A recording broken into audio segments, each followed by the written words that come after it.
But the idea that not guarding somebody from South Carolina is going to trigger a reaction from their conference rival in another game. Like, think about that. Because, and it's called not guarding somebody or daring somebody to shoot, whatever. Like, hey, we ain't guarding them. Go ahead. Do whatever you want. And when Caitlin Clark did the, whatever the hand gesture, that's what everybody does. Go ahead. Shoot the ball. How do I know that? Because that's how people guarded me. Okay? You have all these people on social media, and we're putting this thing out on Instagram. All of you are talking about something you know nothing about, except for me. Now, there's other basketball players that have experienced this from the other side, maybe not guarding somebody, and I guarantee that when they do that, it's just daring somebody to shoot. That's all it is, okay? And sometimes you say something, sometimes you don't say something. It's the hardest.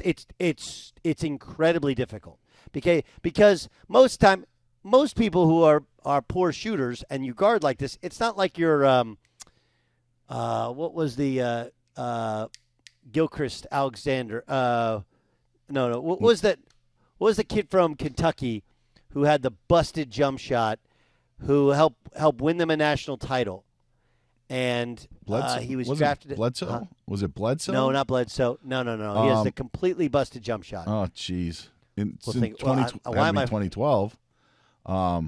Michael Kidd Gilchrist. Okay, Michael Kidd Gilchrist. And, I mean, the mistake that was, it's like one of those, and we can get into it at a different time. Like I think Kentucky would have been in major trouble if they played Syracuse that year. They didn't because Syracuse, Fab Melo was suspended before the tournament.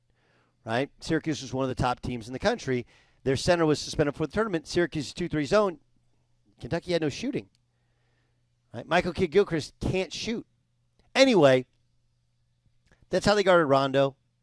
That's how they guard Draymond. That's how they're going to guard Russell Westbrook in the playoffs, where you dare a guy to shoot. Right? You dare a guy. Yep. You just go ahead. Giannis. Knock yourself out. Giannis. Right? The problem with Giannis is he's so big that you back up and he starts coming downhill at you and you go one way and then he spins the other and then he dunks on you, right? That's one of the counters to it. But this is the sport. This is what happens. And it's infuriating. The first thing is like, well, it's disrespectful. Like, well, yeah, of course it is. But it's not. If you take it as personal disrespect, here's the deal. Make a shot. We're leaving you wide open. We're daring you to make a shot. Like, make a shot. If you want to say, like, it's like sports disrespect.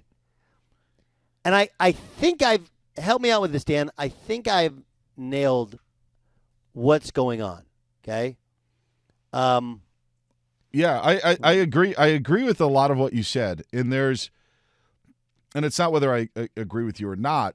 I think there are a couple of things going on. The factor of playing a game, and that's why I'm so surprised so many former athletes are coming out in defense of Angel Reese in recognizing what is the difference between talking trash and taunting. Yeah, like that portion of it. The disrespect and using, like, did Aaron Donald, you talked about the ring gesture, did he go right into Joe Burrow's face and point, I got a ring? No, he ran to his sideline or ran to his teammates and was pointing, I got a ring, or ran to the fans. And Angel Reese not only did it once, she did it on multiple occasions to Caitlin Clark at the free throw line, at half court. Like, there's one thing. Listen. This is very good. She was obnoxious. Yes, she was obnoxious. Okay, and it's not a failure on any. The two failures are Kim Mulkey, your failure. And part of it is Kim Mulkey is obnoxious. Everybody knows this. It's a lot like Angel Reese. They're great at what they do. You're just obnoxious about it. Okay? And it's a failure on ESPN's part. Because the second she walked up on the stage, okay, they started asking her about it and laughing about it and crackling about it. And there was no one on stage was like, hey, you just won the national championship. Shouldn't you maybe want to make that about your team, about your teammates? The only reason I didn't mind the ring thing was she did it in the Elite Eight. when they're going to the Final Four. I don't mind the gesture, Doug. It's right in your face. That like if you're doing it to your fans, I have no problem with it. Just like I had no problem with Aaron Donald or you doing it in the Big 12. When you mentioned it earlier, when you went right, you don't walk up to somebody because that's akin to giving somebody the finger. Yeah, right? That's really what it is. I mean, it's crazy that a lot of times we like in men's basketball, if you dunk it and you dunk on somebody and you say something to them, automatic T. And yet last night she's doing it nothing. And the two things they're falling back on is Caitlin Clark was talking trash, did the "you can't see me" to Haley Van Lith, okay? And again, that's a different game and a different team. But okay, like if you're the one who's doing that, like the place for that is you hit a shot, you run down the court, you do the "you can't see me." Get it? That's where I see your gesture, I do your gesture. To go up and do it to somebody's face is like, you're trying to, in a men's game, that starts a fight. It starts a fight. That's why it won't be allowed tonight. Nobody is doing that tonight. And here's the issue. This is the issue. Okay, women's basketball wants to be judged the same, yet they don't want any sort of the criticism. Okay, they don't want any, because if you criticize, you're one of two things. You're a male chauvinist or you're racist. Period. Stop. Okay? And I think that's one of the reasons people weren't critical towards Haley Van, what is it? Lith. Haley Van Lith, and they weren't critical of Caitlin Clark, right? Because if you criticize them, it's like, oh, you're a male chauvinist pig. Like, no, dude, like, have a little class, right? Have just a small bit of class. You are, and by the way, and I saw there's an article on Deadspin, which is a joke of a website now. It used to be an exposed people's background thing or whatever. Like now, using the term classless, it has a racial component to it. Like, no, it doesn't. No, it doesn't. If you think we're being hard on Angel Reese, who is the MOP, by the way, the same media is being hard. Like, she was voted the MOP. Who votes the MOP? The media. It's just you're creating stuff that doesn't actually exist. Okay, Grayson Allen, kind of hard on him. JJ Redick did nothing of the sort. Didn't trip dudes or whatever. The way he was treated, like again, people can't take criticism. Okay. And it goes across. This is the issue with women's sports. You want to be treated the same, but you don't want to be treated the same. You don't. The women's U.S. national team didn't want anybody to tell them, like, hey, look, we get it. You want your piece of the pie. How about you don't make as much money? It's not even close. It's not in the same stratosphere. It's the same thing as the women's game. Right? Like, you have people, or WNBA players. Hey, how come we're not on charters? Well, because you don't need to be on charters because it's a waste of money and your league doesn't make that much money. And you're not playing 82 games on back-to-backs. It's incredibly expensive. And if you'd like to give up some of your salary for it, fine. Like, what are we doing? It's interesting you bring this up, Doug, because this is on Friday night. What I expected on social media was to hear and to read on how the women's tournament was better than the men's tournament, and that the women's Final Four has provided more conversation than what we were going to get on Saturday and Monday. Well, it did, and that's what it's what. But I thought that was going to be the conversation, but it wasn't. It was what you mentioned with Dawn Staley earlier and her making her comments. What was that? But let me go ahead. No, go ahead. Let me finish. Like, I'm sorry. Go ahead. Yeah, and like that was to me like the interesting part of, wait a second, there's something going on here that is different. And I guess I'm wondering, like, is LSU mad that South Carolina didn't get their flowers or they weren't respected? Or were they mad that Caitlin Clark was getting her flowers? And I think that, like, when it comes down to it, like that is what I'm wondering. Like, is it just because they feel that Caitlin Clark, LSU is watching and looking, at what Caitlin Clark is getting for everything that, she has done, but Angel Reese isn't getting her love, or Leah Boston's not getting her love. Like, is that what is happening here? And I felt like that was maybe part of the case because it's all Caitlin Clark. Like, I mean, everywhere. Oh, Caitlin Clark's the best. And here these players are like, LSU's like, well, we've lost 2 games all year. And South Carolina's like, we're the defending national champions. And all anybody wants to do is talk about Caitlin Clark. Like, I felt like they felt disrespected in that way and then used the taunting as a way of getting back. That's actually a really smart way of looking at it. Really smart way of looking at it. The problem with it is Caitlin Clark she did what she did to South Carolina, right? Like, it wasn't like she played and they never saw the same competition. Like, she had 41 points and 9 assists against South Carolina. Like, it's very simple. Like, beat her. Mm-hmm. That's what LSU did. But the only thing that they could find was, the hand gesture. Right. Like, that's the only thing that you can, sit there and say, like the Angel Reese, like, you mentioned the name calling that she says that she has gone through. Her nickname was the Bayou Barbie. That's her nickname. It's a complete fabrication. I'm like, look, but this is what happens is somehow you get on Twitter and you search your own name enough and somebody says something nasty to you and that becomes your fuel and that becomes the narrative of what everybody thinks. And honestly, what Dawn Staley did is embarrassing. But look, she stepped in earlier this year when there were claims of racism from BYU. And then they did this whole investigation. They actually have audio, and they came out like, hey, that didn't happen. But she pulled a game they were supposed to play against BYU and still insisting that something nefarious must have happened. Well, that's what she's doing. Like, there isn't anybody who called her team thugs because they would rightfully be fired on the spot, and it would have been a major, major news story. Would it not? Yeah, yes. Of course. There is no racial innuendo. None of it. Everything is not racially based. It's just not. People fall in love with, like, I'm getting ready to watch UConn, right? And if you say, well, you fell in love with her because she's a white girl, like, okay, well, when you think of UConn, who do you think of? My son was supposed to come to the Final Four. Second straight year he's bailed on me, but this went for a basketball tournament, so he had school today, so he couldn't go. Okay? He's like, Dad, if you could do one thing, it's please take a picture with Kemba Walker. Right? Every basketball player loves Kemba Walker, okay? And because of his run. And then it was Shabazz Napier. Marquise Noel was the guy. Was it because he was black or because he was little? Like, no, it's because he was awesome. Right? That's the reality to sports.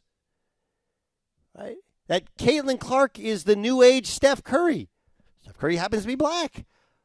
Like, that's the beauty to this whole thing is It's supposed to transcend race. And yet was it the Trump thing? Was it the people that supported Trump or the people that pushed back on Trump? What was it? How did we get to this place where we can't even enjoy a damn great women? Like, again, I'm all honesty. Like, I'll give you this, a real story. Colin Cowherd used to have a joke that he told on air at ESPN, which is, hey, not all things go together. Spaghetti and ice cream don't go together. Women and basketball. Love women, love basketball. Don't love women's basketball, right? That was his line. Right now to where he's like, he's done a 180. And I never made fun of women's basketball. I just never really into it. I just don't have the bandwidth for it. And it's a different sport, different game. I have friends that coach it. My brother coaches it now. But Caitlin Clark and Iowa and how they played, and frankly, like, South Carolina's been incredibly dominant. I watched that game, and I was like, damn, why aren't they double-teaming her? Why would you throw two people on her? And then I was fired up to watch this game. And the takeaway and by the way, the officiating was awful for both teams, including Angel Reese. But the takeaway is something completely away from the sport, and this is kind of my point, that between the officials and their ref show, and then Angel Reese and the taunting and the over-the-top, and then the creation of this false narrative of misogyny and racism, like, you're going to end up this is a great opportunity to grow the sport. A great opportunity. It used to be dominated by one school, then two schools, and now you have a bunch of schools competing. There are more people watching than ever. Indiana, okay, one of the great basketball programs in the country they drew incredibly well this year. Like seriously, like packing the house. Okay? You're on the brink of something special, and this is what you've turned it into? This is a clown show. That's not what it's supposed to be about. It should be about the team. Heck, even Kim Mulkey, who I'm not a Kim Mulkey fan, but I can respect the fact that, she left Baylor, she went back home, and she made her program into a national champion in like year 2? That's incredible. None of that's being discussed today. And it's all because of this act. That's the selfishness of it. That's the taunting aspect of it. That's the look at me. That's the false narrative thing. You have a golden opportunity to grow your game. And instead, you're taking it, diverting it into a place which is polarizing. And that polarization based upon especially racism is incredibly toxic. And I just want to know, how did we get here? Why can't we get to the place to where it's like, let's just call it like it is? And one of the biggest points is you get people keep talking about, well, Caitlin Clark wasn't guarding Aaliyah. What's her name? The girl from the woman from South Carolina. She's not guarding her, and she did the go ahead let her shoot. Aaliyah Boston. Right. I know, it's just such disrespect. Like, okay, so as a guy who was actually guarded that way, there's nobody else on national radio, there's nobody else on local radio that played at the highest level of college basketball that was guarded that way. I was. Okay? I was. And I can tell you, it's embarrassing. It's humiliating. Because you can literally shoot the ball every time down the court. And we played North Texas my senior year. I took 18 shots. I had 16 points. I took 18 shots. Now, I had, 14 or 16 assists too, but my coach reamed me in the locker room. And I was like, dude, what do you want me to do? They're not guarding me. I'm open. It was like, I can't shoot it every time, but like, damn, I'm open. I can make this. And we won. It's incredibly hard. Is it disrespectful? Yeah, towards your game. You got to find a way to cover up. It's just like if you can't go left and they sit on your right hand, no different. If you can't go by anybody, they don't give you any airspace. If you want to call it disrespectful, fine. You have to figure out a way to be successful despite the fact that they're making you do the thing you do the worst on a basketball floor. That's it. And I've never heard, and we will never hear again, of when Russell Westbrook, if they play somebody in the playoffs and get beat, that next team's not gonna be like, hey, they disrespected Russ by not guarding him, so we decided to do hand gestures and taunt them in their face. Like, that doesn't happen. And here's where I will give Angel Reese a pass. She's a sophomore in college. She's a kid, okay? And it's obvious that any of these feelings and emotions of disrespect and of being done wrong, whatever, that's classic immaturity. It's okay. And look, you got to find things to motivate you. I don't like the false narrative things to motivate. You got plenty of things that can motivate you. But the chasing after things and you disrespected my friend, so I'm going to, like, okay, that's where the adults need to step in. And the problem with it is you got Dawn Staley, who should be the most respected female in basketball, laying out false claims that, well, I know what you're saying about us. You're calling us thugs. Like, nobody called you a thug. Come on, Dawn. Stop just making crap up. That's embarrassing. That's embarrassing. You won a national title and you beat UConn last year. Now you're undefeated this year. And the way in which you play is physical, which, oh, yeah, by the way, this whole thing about physicality and, oh, you're calling us bullies. Like, dude, have you watched the Big East documentary?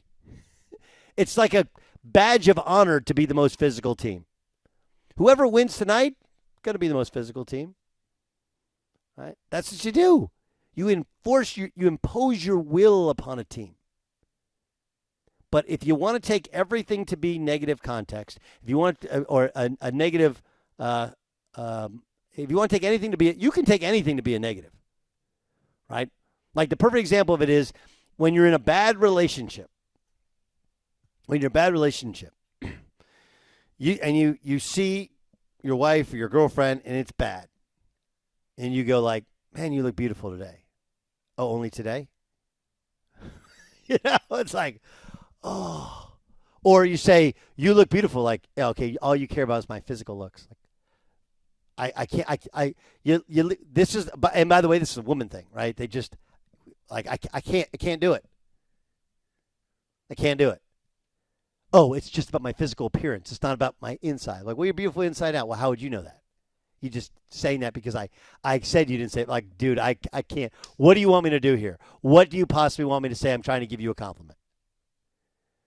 People complimented South Carolina all year on imposing their will, pushing people around, being physical, intimidating people, and winning a national championship and winning all their games until they lost to a Herculean performance. And the truth about Dawn Staley is she coached a crummy game, and that's why her team lost. But instead, she creates this false narrative about things that didn't happen, and that's where we're amiss. It's not about the college kid. They're college kids. They're going to say things, do things. We all did it when we were in college, whether it was in front of microphones or it was out with a party, out with a girl, out with a guy, with a bunch of friends. We said, did stupid stuff. But that's where the adults step in and go like, hey, come on, like we don't need to be the taunting deal. We're winning the game. We're running them out of the gym. They had 59 points at the half, despite the fact their entire starting lineup was in foul trouble. Like, that was the crazy part. LSU had 59 points at the half, and most of their starters were on the bench in foul trouble. It was incredibly impressive. Do you know who else has talked about that today on national radio, national TV? Not a soul, because of all this other nonsense. And so this is where you're right, Dan. You end up taking away from your own team your own accomplishments. That's the part that just I don't understand why there aren't adults that matter saying like, hey, what are we doing here?